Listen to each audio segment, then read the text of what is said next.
The format of tonight's meeting is to have a guest speaker share their experience, strength and hope on how the Alcoholics Anonymous program of recovery is working in their lives for 15 to 20 minutes.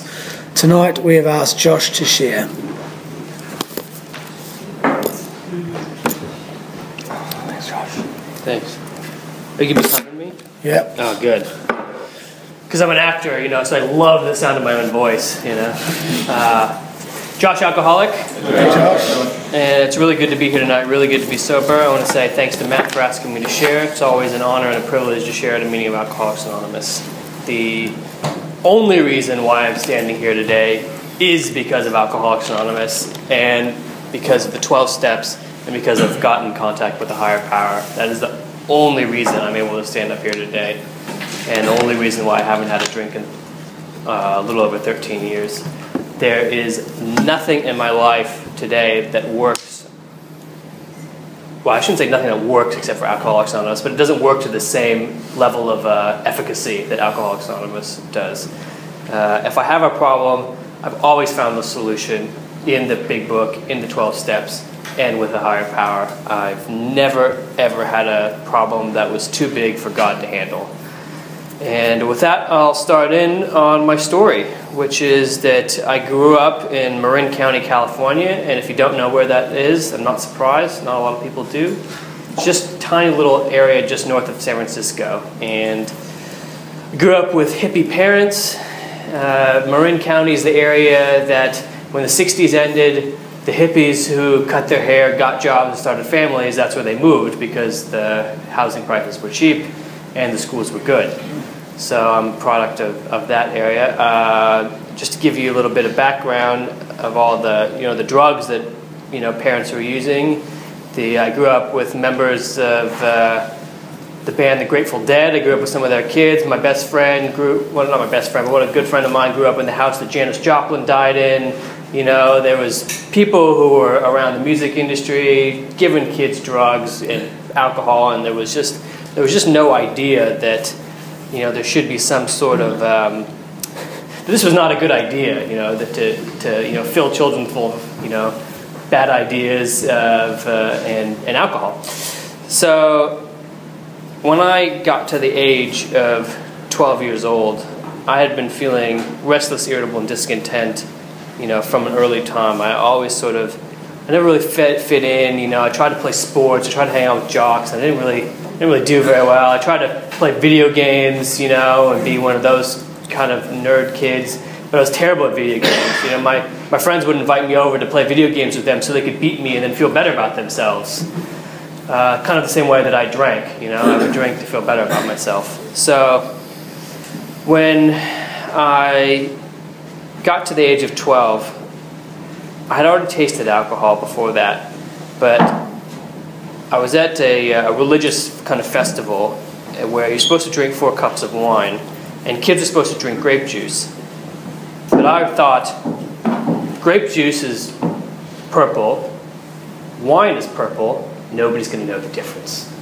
So I drank 4 cups of wine, and I got really smashed, and then 4 turned into 5, turned into me, drinking extra wine, turned into me vomiting over our balcony, falling down the stairs, and then sort of thinking, man, I cannot wait to do that again.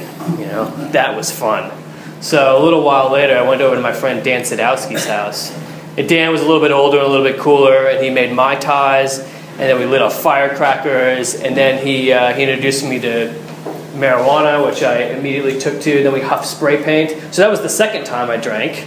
So I graduated into using drugs immediately after that, and then from that point on, I just drank at every single opportunity I possibly could. I drank because it made me feel good, and if alcohol didn't make me feel good, I wouldn't have drank it. If I could have taken vitamin C, and vitamin C made me feel the same way the alcohol did, you'd see me with an orange in my mouth right now. I did not like the taste of alcohol. I did not like the smell particularly, but I liked what it did for me. So I drank it as often as I could. And I drank it like if I kept doing it, I was going to win something, And I guess in a way I did win, you know. I won my seat in AA. So there's your hallmark moment for you, everyone. You know, little tear. But yeah, alcohol worked, you know, and it got me out of myself, which is really what I wanted to do most of the time. I didn't want to feel like me because I felt uncomfortable a lot of the time. I sat around, you know, sort of with the outward appearance of being a normal human being, but I kind of always thought in the back of my mind, you know, when are they going to find out? When are they going to find out I'm a fraud? When are they going to find out that, you know, I don't really know what I'm talking about most of the time? I'm just bullshitting my way through life. You know, when are they going to kind of, you know, like in The Wizard of Oz, you know, pull the curtain back, you know, and see me there, you know, twisting all these little knobs frantically going, you know, and it's like, pay no attention to that man. You know, that's how I felt. I felt constantly afraid of being found out. So I drank more to cover that up. And it was just basically a cycle of drinking, feeling bad about it, and then drinking more, you know. And I like to, you know, delude myself. That was one of my favorite pastimes, besides baseball, was deluding myself, you know. And like my stepdad had like a whole wine cellar, you know. He chronically, you know, bought lots of wine. He wasn't an alcoholic. He just had, you know, money to spend, and liked to throw it away on bottles of wine and making wine too. So I basically had access to his wine cellar, you know, below the house whenever I wanted to, and I would just pull bottles out because there was absolutely no way that he was ever going to drink all this wine. And I like to kid myself that I was a wine connoisseur, you know, but I was a wine kind of sewer, really. That's more what I was. You know, wine connoisseurs, you know, they keep the cork. You know, when I pull the cork out of a bottle of wine, I throw it away because there's absolutely no chance that it's ever going to go back in. You know, wine connoisseurs don't drink directly from the bottle, you know, and that's the way I drank. I would just be like, I remember one time, fuck, this is a good one. I had a bottle of wine, and I was already drunk, and we're in the woods somewhere. This is what you do when you're, you know, young and alcoholic. And I lost the corkscrew. And so I was like, fuck, how do I get the bottle of wine? So I smashed it on a rock, you know, thinking things through, you know. And it's like all these jagged edges and stuff, you know, there's little bits of glass in there, like, fuck it, man, that's just water falling into your mouth, you know. It's like, that's the way I drank, you know. And if you know, it cut you a little bit on the way down, hey, man, that's just the price you pay for getting the juice. So that's the way I drank, you know. I was willing to risk esophageal hemorrhaging to get the alcohol into my system. So at about the age of 17, my parents had enough, and they sent me to rehab against my will. They hired two big Samoan guys to come grab me in the middle of the night, put me on a plane, sent me on a one-way ticket to, you know, rehab, and a place called Montana, which, if you've never heard of it, that's probably good. There's not a lot going on there. They call it the Big Sky State because it's so flat you can see from horizon to horizon. And I felt like my life was over. You know, I remember sitting there with my hands on my head, just going like, what happened? All I was ever trying to do was have a good time, you know. It turned into me getting let go from jobs, me getting kicked out of school, me losing my friends, you know, me, you know, not able to maintain, you know, steady relationships with people. You know, I was always falling out with my friends. You know, I always have like several different friend groups so that I could move, if I pissed one off too much, I could move around to another one, you know, and people could tolerate me for, you know, a day and a half, but that was about it, you know, and so I'd have to move on to another friend group. I was like a migratory bird almost, you know, moving around between kind of pseudo-alcoholic relationships. And so I was there in Montana, and I was like, this is terrible. This is the worst thing that's ever happened to me. And ironically, it was the best thing that ever happened to me, because they said, Josh, you're an alcoholic. You know, they gave me my big book. They issued me my big book, you know, and I looked at it, and I thought it was, I didn't know what to do with it, you know. They said, you got to go do these meetings, you know. So I did AA meetings, and I never thought that I would end up an alcoholic, but that's what I was. I was an alcoholic at age 17, and I could not stop drinking no matter what. So at the end of about a 10-month stint in that institution and then another one, I thought to myself, maybe I can do this for 1 year. If I can do AA for 1 year, I can always go back to drinking. So I did AA for 1 year after I got released, into the general population, and I found that my life worked a lot better when I started to apply the principles. I got a sponsor immediately after leaving rehab, and he said, we're going to do the 12 steps out of the book, the way that my sponsor showed me. And I was like, well, I've already done, the first 9 steps, so I'm pretty much, we can just do 10, 11, 12, I'm sweet. He's like, no, you're going to do another 4th step. And I was like, fuck, well, I got 1 resentment to start with, Starting me over on the steps again. So I did the steps, and I joined a men's group. It was a big men's group. It was about 100 guys every Monday night, and it was called the Monday Night Men's Stag. And I went there every Monday, and my sponsor drove me up to the meeting. He's like, get out, son, this is your home group. And I was like, okay. I didn't know what a home group was. And he's like, you're in luck, because it was the 2nd or 3rd meeting I went to. He's like, you're in luck because it's every 6 months the commitment turns over, and we're at that 6 months. So when they say, do you want a commitment, you're going to put your hand up. And I was like, okay, I'll do that, So I ended up washing dishes, I thought, how's this going to keep me sober? But at the end of that 6 months, I washed a lot of dishes, and I had nothing to drink. So I did that service, and then I realized, I was like, I got kicked out of high school. Maybe I should finish high school. So I got my kind of, they call it a GED, which stands for General Education Diploma, but I called it the Good Enough Diploma, and that got me able to take what's called community college classes, which is sort of like TAFE. I'm not exactly sure if there's an equivalent here, but after that I was able to go to like a 4-year university, and I was able to transfer, and I was able to get a university education, and these are like things that I just never thought would ever be possible. I remember watching the film Jackie Brown, and there's a scene where Bridget Fonda's sitting on the couch smoking pot, watching TV, and it's like 2 o'clock in the afternoon, and Samuel L. Jackson comes in. He's like, man, if you keep smoking pot like that, it's going to rob you of your ambition. And she's like, not if your ambition is to smoke pot and watch TV. And I was like, man, she just illustrated the goal of my life beautifully, in that one sentence. There it was, sit on the couch, well, in my case, drink, but just don't do anything. I had no ambition,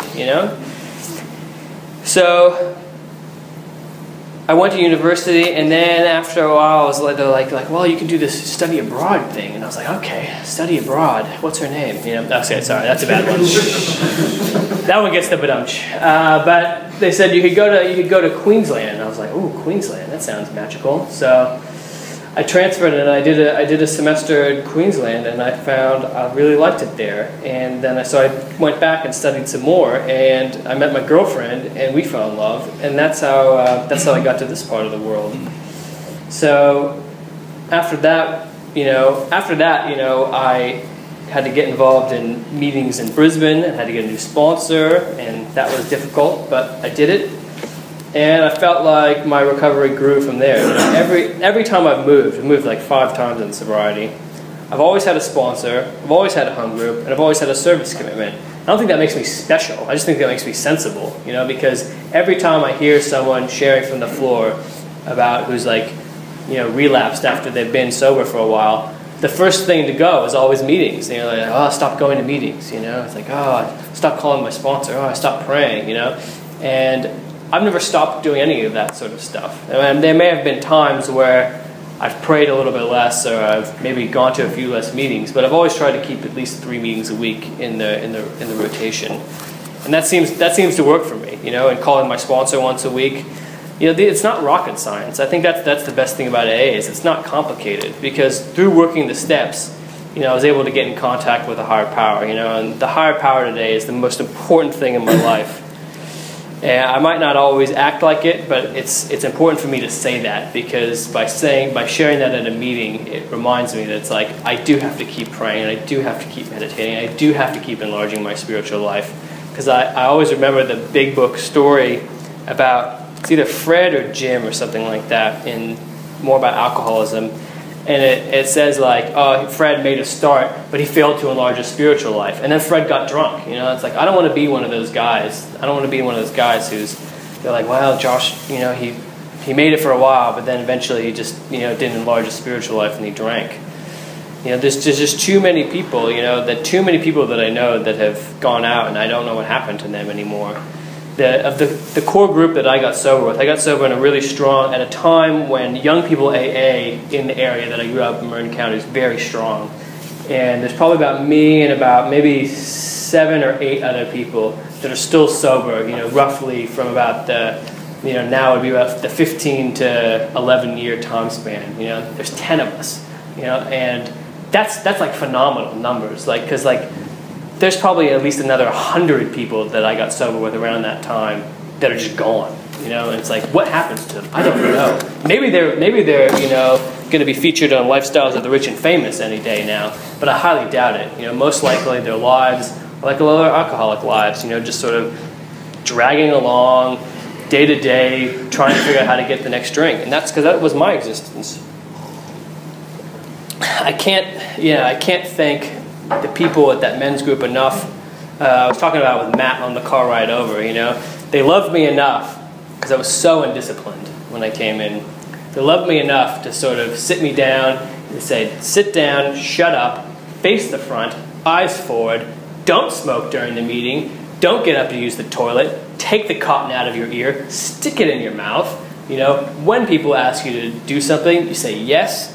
That was the sort of AA that I got sober in, and it's definitely benefited me because yeah, this is that tradition in that men's group of like saying yes to service, always saying yes, and the tradition sort of one alcoholic working with another, that was always really stressed upon me as well, because the only reason that I got sober was because a guy cared enough to sit down and said, this is the 12-step program, this is how I got sober, this is how I got in contact with a higher power, and this is how we stay sober. And it's being that link in the chain.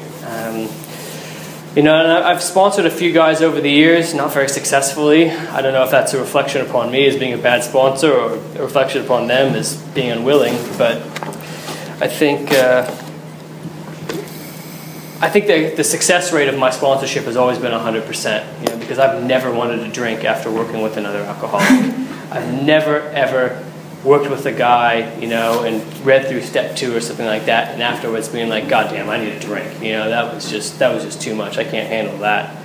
I've always felt good after working with somebody else, and I think that's the thing that was stressed upon me, is that reaching out is what the program is all about, is what the 12 steps are all about, because once I've got the spiritual awakening, I have to give it away, and if I get the spiritual awakening and keep it to myself, that's not being a link in the chain. That's sort of like trying to hog it. And my first sponsor, he always used to say, thank God when I got to AA there wasn't a sign on the door that said, we got ours, we went home, thanks, the AA guys, he said, when I got to the AA meeting for the first time, the coffee was brewed, the cookies were out, people were there, they were smiling, they were smoking, they were welcoming. That's the AA that was there when I got there, and so hopefully, I can be a part of that too. And if there's anything I can end on, I think it's that, one day at a time, my life has had a lot of ups and downs. Moving in sobriety has been very difficult for me. Every time I've moved, I've gone through a huge period of change. I'm going through a huge period of change right now, not just on an AA level, but on a complete life level, where the relationship that I'm in is the dynamic of that is changing. I'm having to grow up a lot more now. I'm 30, so it's about time. The change doesn't stop. That's the most important thing. But whatever change in life experiences I'm going through, the program is strong enough and the fellowship is strong enough to be able to deal with anything. There's nothing that I cannot take to another member or to the group or to my sponsor or pray about that cannot be handled in Alcoholics Anonymous. And that's just my personal experience. So that's it. Thanks.